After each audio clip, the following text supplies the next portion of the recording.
रोहन और Sujay bullet ride पर निकले थे और वह दिल्ली से हिमाचल का सफ़र कर रहे थे। सुबह से रात हो गई थी और वे लोग हिमाचल तक ही पहुंचे थे, पर अभी भी वे अपनी मंजिल से दूर थे। रोहन ने ये देखते हुए कहा कि भाई यहीं रुकने का इंतज़ाम करते हैं। तो सुजय रोहन की बात सुनते ही कहने लगा, यहाँ तो दूर दूर तक कुछ नज़र ही नहीं आ रहा, थोड़ा आगे चलते हैं, कुछ ना कुछ तो ज़रूर मिलेगा। दोनों गांव के सरहद तक पहुंच गए थे। ये गांव बहुत ही वीराना था, लेकिन तभी दूर उन्हें एक इमारत दिखी। दोनों उसी दिशा में चल पड़े। रात के अंधेरे में दोनों ने हॉर्न बजाया तो एक बूढ़ा वॉचमैन अपने हाथ में लालटेन लिए बाहर आया। रोहन उस बूढ़े वॉचमैन को देखते ही कहने लगा कि अरे अंकल, हमें रहने के लिए कोई कमरा मिलेगा क्या? तो वॉचमैन ने उन दोनों की तरफ देखते हुए कहा कि नहीं बेटा, अंदर जाना सख्त मना है। सुजय उस बूढ़े वॉचमैन की बात सुनते ही कहने लगा कि अरे यार, एक तो पूरे दिन बाइक चलाकर कमर टूट गई है और ऊपर से कोई कमरा भी नहीं मिल रहा कि तभी उस वॉचमैन ने उन दोनों की तरफ देखते हुए कहा कि मैं तुम्हें अंदर तो नहीं जाने दे सकता, पर अगर तुम चाहो तो मेरे साथ कैबिन में रह सकते हो। वहाँ सोने के लिए बिस्तर भी है और खाने के लिए खाना भी। रोहन ने उस बूढ़े वॉचमैन की बात सुनते ही कहने लगा कि चलेगा अंकल, आप तो ग्रेट हो और आप जैसा कोई दिलदार नहीं देखा।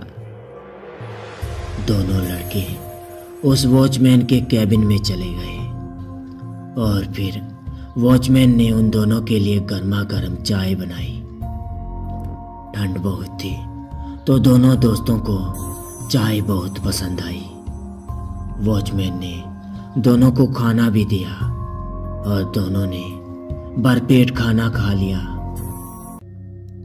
रोहन ने उस अंकल की ओर देखते हुए कहा कि थैंक यू अंकल, आपने हमारी इतनी मदद की है।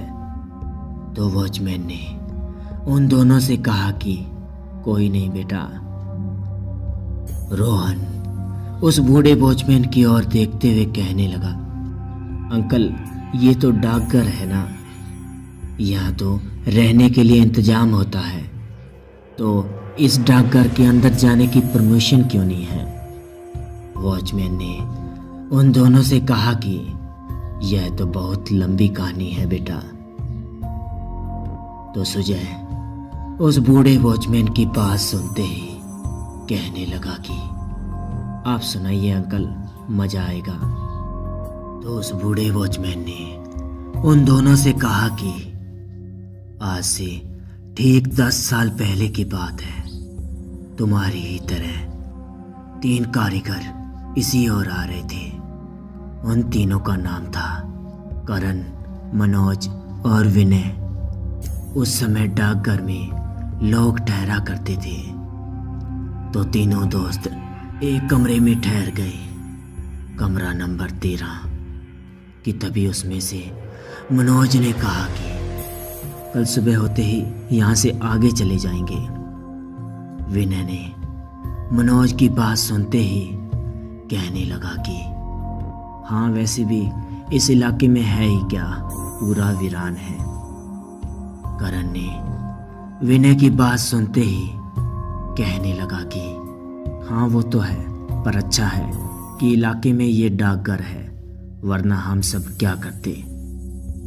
मनोज ने करण की बात सुनते ही कहने लगा कि क्या करते मतलब, खुले आसमान में सोते।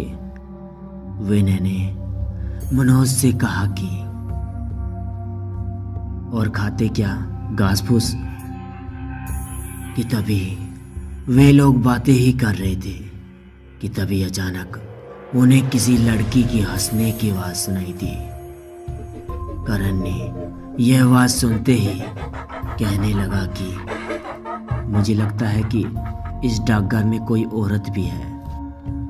विनय ने करण की बात सुनते ही कहने लगा कि मुझे तो ये हंसी अपने कमरे से सुनाई दे रही है। कि तभी उसमें से एक ने बाहर जाकर देखा तो वह हंसी बाहर से सुनाई दे रही थी। मनोज ने विनय की बात सुनते ही कहने लगा, लेकिन यहाँ पर तो कोई औरत नहीं है, लेकिन ये हंसी कहाँ से आ रही है? ये खोजने लगे कि तभी अचानक डाकघर की बिजली चली जाती है और उनके सामने वो बहुत ही भयंकर लड़की खड़ी थी, सुजा, जिसका चेहरा नजर आ रहा था। मनोज ने यह देखते ही कहने लगा कि आप कौन हैं और हमारे कमरे में क्या कर रही हैं? सुजा हंसती रही और हंसते हंसते उन तीनों कारीगरों को मौत के घाट उतार दिया। अगली सुबह बस हमें उन तीनों की लाशें मिली। रोहन ने उस बूढ़े वॉचमैन की बात सुनकर कहने लगा कि लेकिन अंकल, वो कौन है और उसका भूत इस डाकघर में कैसे आया और उसके साथ ऐसा क्या हुआ था? कि तभी उस बूढ़े वॉचमैन ने उन दोनों से कहा कि ये जानने के लिए तुम्हें सुजा की कहानी सुननी पड़ेगी। तो बेटा, आज से 11 साल पहले की बात है। हमेशा की तरह टूरिस्ट हिमाचल घूमने के लिए आया करते थे और कई टूरिस्ट शिमला में ही ठहरा करते थे। तो ऐसे ही एक टूरिस्ट ग्रुप में सुजा आई थी। सुजा कमरा नंबर 13 में ठहरी थी। उस समय डाकघर के सारे कमरे फुल थे और सुजा बहुत ही खूबसूरत थी। सुनहरे बाल, गोरा रंग और हर एक की नज़र सुजा पर ही थी। सुजा और उसके 2 दोस्त 2 दिन शिमला में रुके थे।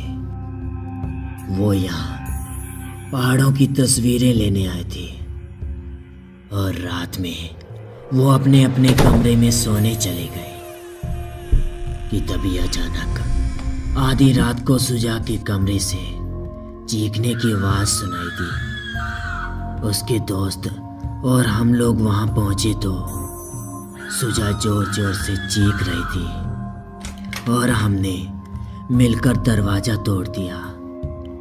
अंदर गए तो वहाँ कोई नहीं था और उसके दोनों दोस्त कमरे के अंदर गए और सुजा को ढूंढने लगे। और तभी अचानक सुजा की सबको हंसने की आवाज़ सुनाई देने लगी। तो उन सब ने ऊपर देखा तो सुजा छत से चिपकी हुई थी और जोर जोर से हंस रही थी। यह मंजर देखते ही हम लोग वहां से भाग गए, पर उसके दोनों दोस्त वहीं फंस गए। दरवाजा अपने आप बंद हो गया और फिर हमें सुजा के दोनों दोस्तों की चीखने की आवाज़ सुनाई देने लगी। किसी में भी हिम्मत नहीं थी कि उन लड़कों को बचा सके। हम सब अपनी जान बचाने के लिए भाग रहे थे। अगले दिन हमें सुजा और उसके दोनों दोस्तों की लाशें मिली। दोनों दोस्तों का शरीर टुकड़े टुकड़े हो चुका था और सुजा का सर अलग पड़ा था। पता नहीं उस कमरे में ऐसा क्या हुआ था कि उन तीनों की बेरहमी से हत्या हो गई। सुजय यह बात सुनते ही कहने लगा कि यह तो बहुत अजीब हुआ है, लेकिन सुजा के साथ आखिर ऐसा क्या हुआ था और वह भूतनी कैसे बनी थी? तो वॉचमैन ने मनोज से कहा कि ये तो पता नहीं बेटा, लेकिन उस दिन के बाद जो भी उस डाकघर में रहने आया है उन सब की लाशें ही मिली है। शिमला के लोगों ने इस डाकघर को बंद करा दिया है और यहाँ किसी को भी रहने की अनुमति नहीं है। सुजय ने वॉचमैन की बात सुनते ही कहने लगा कि पर अंकल, आपको कुछ क्यों नहीं हुआ? तो वॉचमैन ने सुजय से कहा कि क्योंकि बेटा, मैं कभी भी रात में डाकघर के अंदर नहीं गया। तो इस पर सुजय ने कहा कि अंकल, मुझे यह कहानी अधूरी सी लग रही है। मुझे जानना है कि आखिर सुजा के साथ ऐसा क्या हुआ था। तो वॉचमैन मनोज से कहने लगा कि अब ये तो खुद सुजा ही जानती है। वैसे रात बहुत हो चुकी है, तुम दोनों कुछ घंटे सो जाओ। इतना कहते ही वॉचमैन गहरी नींद में सो गया। पर सुजय और रोहन को नींद नहीं आ रही थी। वे लोग दबे पांव उस डाकघर की ओर चल पड़े। डाकघर में अंधेरा था तो रोहन ने अपनी टॉर्च ऑन कर ली। रोहन कमरा नंबर 13 ढूंढने लगा। उन लोगों ने कमरा नंबर 13 की तलाश की और कमरे के अंदर जाते ही दरवाजा अपने आप बंद हो गया। रोहन टॉर्च से देखने की कोशिश कर रहा था कि तभी उनके सामने एक औरत नजर आई। दोनों उस औरत का चेहरा देखते ही चीखने लगे। दोनों की चीख सुनकर उस बूढ़े वॉचमैन की नींद खुल गई। ये सुनते ही वॉचमैन ने कहा कि हे भगवान, मैंने इन्हें अंदर जाने से मना किया था, लेकिन आजकल के बच्चे बड़ों की बात कहाँ मानते हैं। वो वॉचमैन अपना सर पटक कर बैठ गया, क्योंकि वो जानता था कि सुजय और रोहन की मदद नहीं कर सकता और डाकघर के अंदर जाना तो मौत को दावत देना है। ना जाने ये भूतिया डाकघर और कितनों की जान लेगा। तो दोस्तों, आज के लिए बस इतना ही। अगर आपको यह कहानी पसंद आई तो हमारे चैनल को सब्सक्राइब कर लें और बेल आइकन को भी दबा दें, जिससे कि हमारे नई वीडियो की नोटिफिकेशन आप तक पहुंचते रहें। तो मिलते हैं आगे ऐसी ही रोमांचिक भरी कहानी में। तब तक के लिए good bye and take care.